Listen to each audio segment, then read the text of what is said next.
All right, pals. So today I'm answering a question that I've never actually answered on here before. And I was thinking, like, oh, dang, that's something we should talk about that nobody really talks about because it's kind of a nuanced question. So if you have ever wondered if you should show prices on your website, here's the honest answer.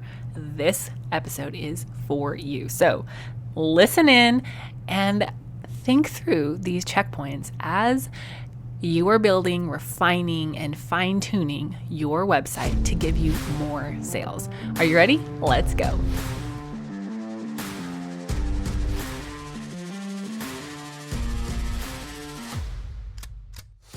Hey there, fellow entrepreneur. Welcome to Simple SEO and Marketing. Do you want to grow your business with sustainable traffic sources? Have you heard about the power of search engine optimization and you want to take advantage of it to get more traffic, more eyeballs on your business? But when it comes down to it, does SEO feel complicated and hard to implement? Are you tired of wondering what in the heck to do with your website to get more traffic and more leads knocking on your door?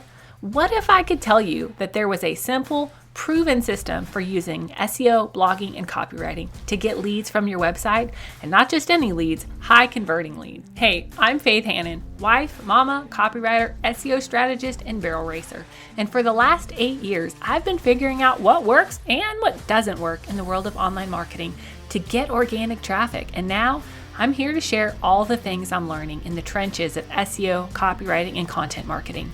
How does 300%, 500%, or even 12,000% more traffic in a year sound? What could your business do with that kind of traffic increase? How many more people could you help? So listen in and prepare to take notes. I'm about to drop simple, actionable SEO marketing and copywriting tips, all with a heavy dose of Jesus-loving encouragement. Let's get you more traffic and more leads so you can help more people with your God-given gifts.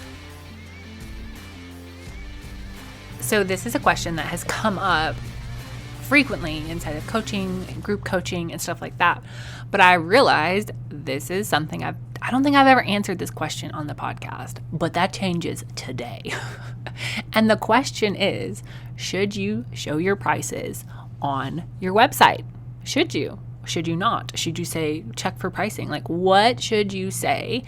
And more importantly, why? Okay? Because I don't just want to give you a pat answer without you understanding why, just from a business strategy and a growth perspective, because it's really cool to get an answer, but I think we all grow more when we understand the why behind the what. So really, I can't believe I've never covered this before, but here it is. And truth be told, there is no universal right answer to this question. There are a lot of nuances. There are a lot of things that, depend on your business, depend on your market, depend on your prices, right? But there is a framework, so to speak, to get you to the best decision for your business. So in this episode, I'm going to walk you through 4 checkpoints so that you'll know exactly what to do for your own website, whether to display your pricing or not, and how to do that. So why does this matter? Well, because at the core, at the crux of whether you should show your pricing or not, pricing transparency is a copy and a positioning decision, not just a business preference, whether you feel like it or not. And the question that we're asking here, should I show prices? That question is really asking, what kind of client experience do I want to create? What does my copy say about my value?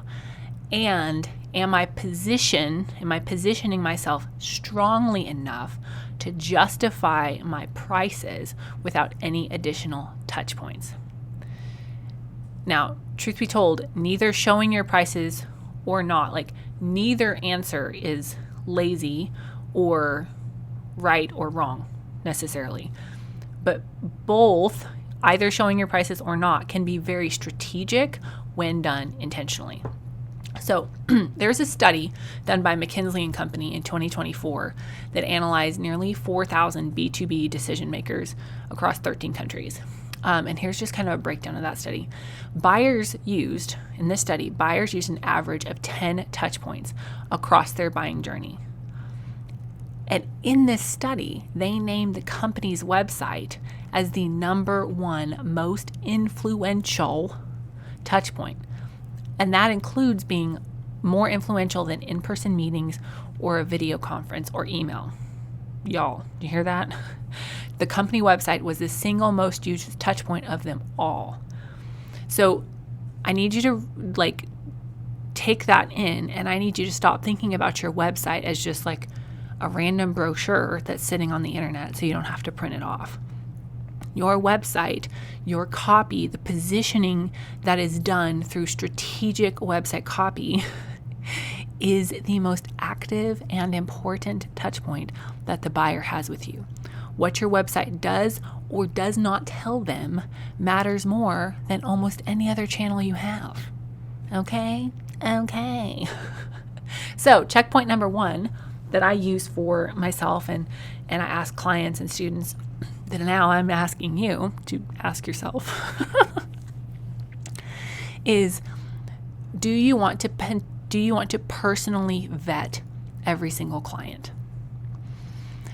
This does not automatically give you a yes or no answer, but it's a good starting point, okay? If yes, and you want to personally vet every single client, and your prices are, maybe 3 or 4 or 5 figures, then you probably shouldn't show your prices on your website. If you don't want to personally vet every client and you'd rather let pricing do some of the filtering, then you probably should show them. And here's kind of an additional caveat for showing, or an additional push for showing prices is unvetted clients who are they genuinely can't afford what you're offering, and they experience massive sticker shock on a discovery call. You're wasting everyone's time if you're not showing prices and there's no filtering system, because most people don't want to waste your time. They don't want to waste their time. And so there is a strong point for showing your prices on your website if you don't want to have sticker shock on discovery calls, okay? Checkpoint number 2, is your copy strong enough to justify the price on its own? Here's what I mean by that. If your copy does the heavy lifting that it should do, it tells us, gives the value, tells people exactly the problem that you solve, how you help them, how you get them from point A to point B. It tells a story, it demonstrates the value, it addresses objections. They can see themselves as a success in your product or your service. Then you don't need the discovery call to do the convincing work, because your copy is doing the convincing for you. Now, if you have to spend your discovery call defending your price, then your copy's not doing its job, okay? If your copy is strong enough to justify your prices so well that your prices feel like a bargain, then post that dang price. Let it do its thing, okay? But if your copy isn't there yet, posting prices without strong copy is going to lead to sticker shock and no context. So there's another fun institute from the Baymard Institute in 2024. And they surveyed over 1,000 adults in the U.S. And they said that 48% of U.S. shoppers abandon a purchase specifically because the extra costs were revealed too late, like the fees, the shipping, the taxes, and they were higher than expected. Now, depending on your purchase, depending on your product and the process that somebody goes through to buy from you, this may not be relevant to you. If you don't have any extra cost added onto the cost of your product, then this isn't going to be hugely impactful on your decision. But I want you to think through this. Sticker shock isn't just a pricing problem, it's a trust problem. You don't want people to see your prices and think, oh, snap, I really can't do this, because you want them to be so vested in the outcome of what you provide that price feels like a bargain. I'm not saying you should lower your prices. I'm just saying that your copy should communicate value so strongly that your price feels like a bargain, because the moment somebody feels blindsided by a number, by a price, they leave. And so your copy's job is to make sure that that number doesn't feel like a surprise. Whether you show it on your website or not, your copy should be strong enough that that number never feels like a surprise.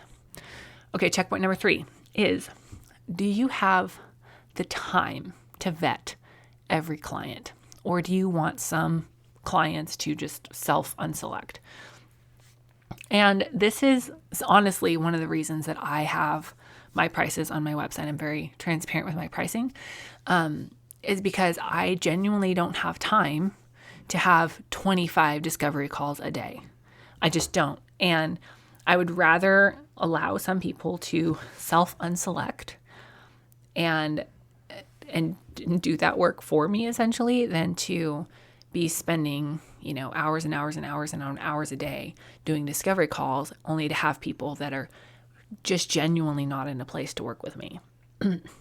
So posting prices, it really does filter out people who aren't going to say yes anyway. And that's okay. That's okay. I feel like we put so much pressure on ourselves as business owners to get everybody on a discovery call and convince everybody to buy from us, whether it's really a good fit or not. And the fact of the matter is you are not necessarily the person for everybody, and that is okay. That is okay. Okay. And when we allow our prices to, kind of filter a little bit on their own, that gives us the freedom to serve the people that we have in our circle to serve even better. Okay. So the number 4 checkpoint for you is this. The number 4 checkpoint or point of consideration for you is this. Is your pricing standardized or custom? And there's some ways to work around that, because there's a lot of things, especially in done for you work, or white glove experiences, that they really, everything is pretty customized as far including the price. But having prices that are a starting at price gives people an idea. And it not only gives them an idea of like, okay, whether this will be a good fit, but it also kind of piques curiosity without like completely squashing all their hopes and dreams. And fixed rates are clean and honest, but sometimes that's not how our businesses work, right? We're not trying to lie to people and say, oh, prices start at $5,000, when really like nothing is $5,000 and it's all $30,000, right? Like, be honest with your starting at rates. And maybe you need to have like a range, like prices range from, $5,000 to $30,000. And that way you're being really honest and upfront with people. So those are the checkpoints that I have for you. And if you are listening to this and you're like, Faith, I don't think that my copy is strong enough to do the heavy lifting and to justify my pricing without scaring people away. And what I want you to do is I want you to go to the description, go to the show notes here, and I want you to book a call with me, because we can chat through strengthening your copy so that the copy will do the heavy lifting for you when it comes to conversion. Because your copy, as we heard in that study, your website is the number 1 checkpoint that buyers look at when they are making a decision on whether to purchase from you, not especially for higher price items. So go grab that discovery call, and we'll just chat through whether strengthening your website copy is the best next step for your business. It's a no obligation call, and the spots are limited because, like I said, I'm not spending 25 hours a day on discovery calls, because y'all, I got babies to love on and a business to run. So grab that call and we'll chat through whether website copy is the next best step to help you sell more, reach your people, and make that conversion step easier for your client and easier for you. So thank you all for hanging out with me today, and we'll chat with you again next week. Bye now. Thank you so much for listening in today. Hopefully this episode gave you some really tangible tips for better SEO and marketing to get more leads and more sales from your website. If it did, can I ask you a quick favor? Would you please share this episode with a friend, and then just take 10 seconds and go leave a written review on Apple Podcasts. That is the very best way to help more Jesus-loving entrepreneurs scale their businesses so that they can help more people with their gifts and make an even bigger impact for the kingdom of God. And guess what? We now have a Facebook community where we can learn, hang out, and laugh. Go join the Facebook group now. It's linked in the show notes. And all the other things, courses, coaching, and copywriting can be found at my website, faithhannon.com. Until next time, God bless, and I'll talk to you soon.